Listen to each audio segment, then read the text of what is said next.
He forced the pen into my hand with a smile that cameras loved. Crystal chandeliers burned above us, reflecting off champagne flutes and diamond cuffs, while applause rolled through the ballroom like permission. Permission for him to own me. To erase me politely. Just formalities, he whispered, his fingers tightening around my wrist as I signed the final page.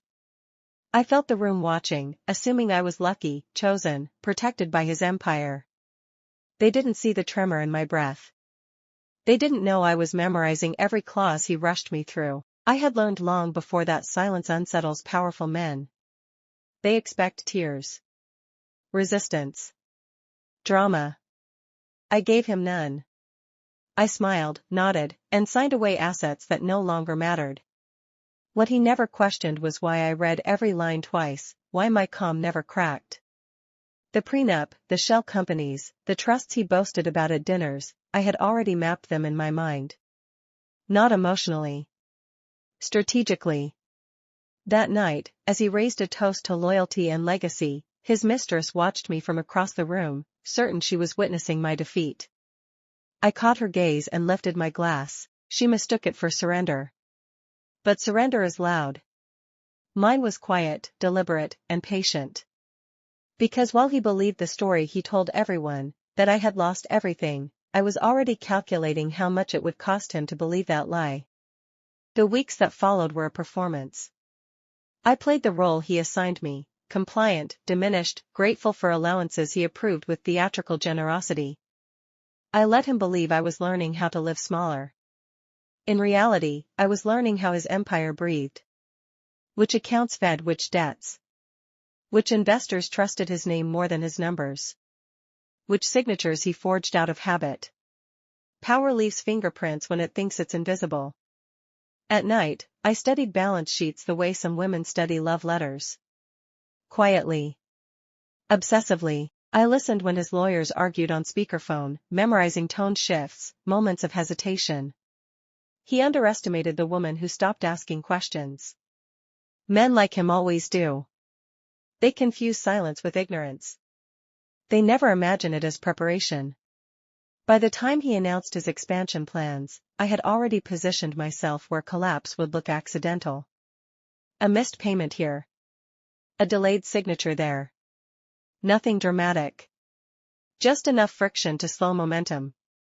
And when momentum slows in a leveraged empire, panic follows.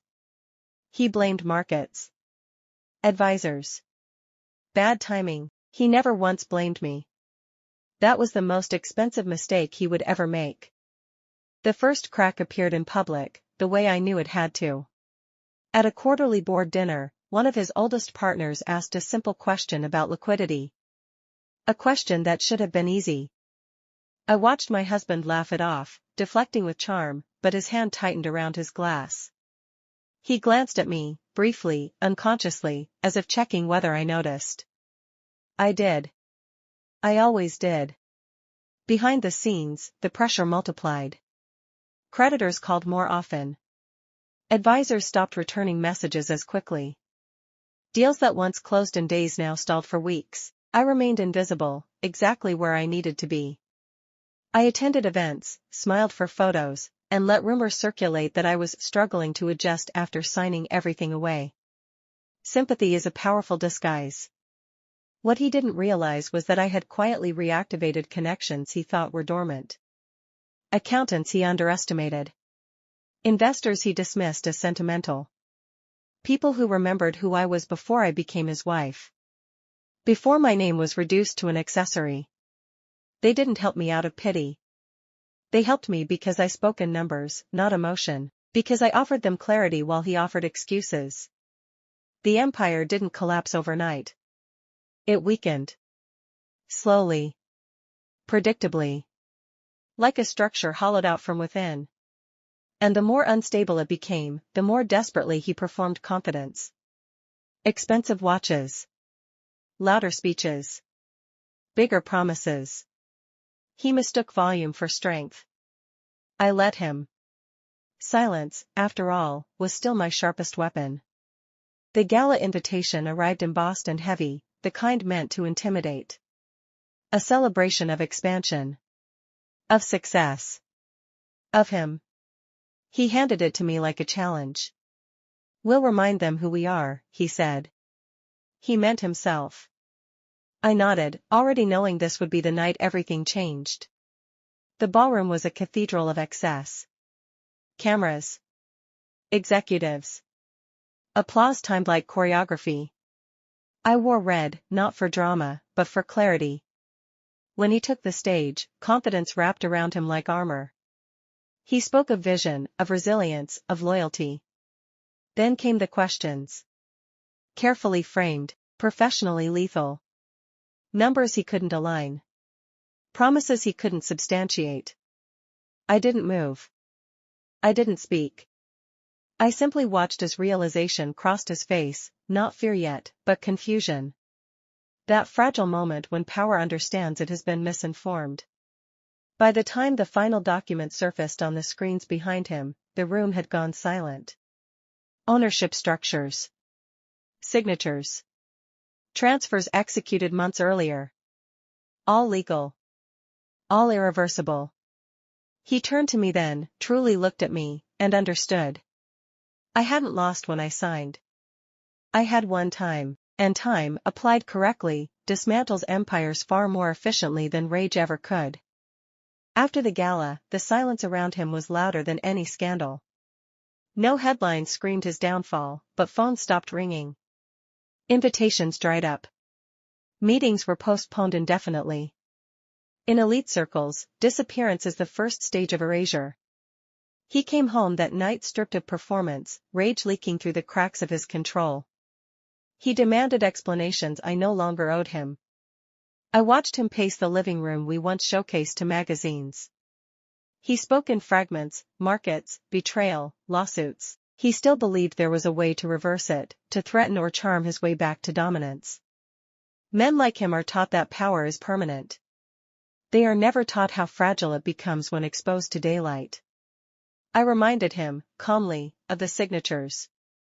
Of the clauses he rushed me through. Of the moment he decided I was too soft to understand consequence. His anger collapsed into disbelief. He asked when I became this person. I didn't answer. I had always been this person. I had simply been patient. That night, I slept peacefully for the first time in years, not because he was ruined, but because I was free. Free from explaining myself. Free from shrinking. Free from the story he wrote where I only existed as a reflection of his success. I had rewritten the ending without ever raising my voice. Weeks later, the papers were signed again, this time on my terms. The settlement was quiet, efficient, merciless. I didn't attend the final meeting. I didn't need to. Victory doesn't require witnesses. It requires precision. He left with what he could carry, his pride bruised, his reputation hollow, his future uncertain. I stayed with what mattered, control of my time, my name restored, my silence intact. The world assumed he fell because of bad decisions. Only he knew the truth, that he lost because he underestimated the woman he thought he had already erased. I was never interested in revenge that burns fast and fades. I wanted permanence. I wanted consequence. I wanted him to live the rest of his life remembering the moment he mistook my compliance for weakness. And I wanted every woman watching to understand this, sometimes the most dangerous move is agreeing, while planning something better. Silence is not surrender. It is strategy. And when used correctly, it signs its name across history in ink that never fades. In the months that followed, people tried to rewrite the story for me. Society always does. They said I was lucky. That I escaped just in time. That I benefited from his mistakes. I let them talk. Public narratives are shallow, truth lives deeper. What no one saw was how carefully every step had been measured long before the gala, long before the pen touched paper. I rebuilt quietly. Not an empire, those demand attention, but a life with leverage. I chose rooms where my voice carried weight without volume. I chose partnerships that valued precision over ego, and every time my name appeared on a document, it stood alone, unshadowed by his. Occasionally, I heard updates about him. Failed ventures. Short-lived comebacks. Apologies that came too late and meant too little. He still blamed forces outside himself. He always would. Accountability is unbearable for those raised to expect obedience. I never corrected the rumors. Let them believe I survived by chance. The truth was far more unsettling. I had planned, executed, and exited on my own terms. And I would never again sign anything I didn't fully intend to own. Sometimes, late at night, I think back to that first signature, the one he believed erased me. I remember how steady my hand was. How clear my mind felt beneath the noise of the room. That was the moment I stopped being afraid of losing. Because I understood then that loss is temporary when knowledge remains. This story is not about marriage, or wealth, or even revenge. It is about perception. About who is allowed to be underestimated. About the danger of assuming silence means submission. He taught me the mechanics of his world, certain I would never dare use them against him. That certainty was his undoing. I don't regret signing. I regret only that he never realized what he gave me: time, access, and the freedom to act unseen. Those are the most valuable currencies in any system built on power. If there is a lesson here, it is simple. When someone rushes you to sign, they are afraid of what you might see. Take your time. Read every line. And remember, sometimes the smartest move is letting them think they've already won. Long after everything settled, I realized the most dangerous part of my transformation wasn't what I did to him, it was what I stopped being. I stopped being agreeable by default. I stopped being grateful for proximity to power. I stopped believing that endurance was the same as strength. Those habits had been taught to me carefully, wrapped in luxury and praise, disguised as love. When new people entered my life, they tried to place me. Former wife. Survivor. Beneficiary. I corrected none of it. Labels are tools others use to limit what they can imagine about you. I preferred to remain undefined. Undefined people are harder to control. Every contract I reviewed after that carried echoes of the past. The pressure. The smiles. The subtle urgency. I learned to recognize fear dressed as confidence. I learned that the person rushing you is almost never the one in control. And I learned to trust the calm voice inside me that had never been wrong, only ignored. What he lost wasn't just money or status. He lost the version of me that made his world stable. The one who absorbed impact quietly. The one who kept his chaos contained. Without that unseen labor, his empire had always been unsustainable. He just didn't know it until it was gone. Some nights, I wonder if he ever replays the moment I signed. If he still believes that was his victory. If so, I let him keep it. Everyone deserves a story that helps them sleep. This is how it ends, not with applause or destruction, but with alignment. My life no longer required contrast to make sense. I didn't need his shadow to define my light. What I built afterward was quieter, stronger, and entirely mine.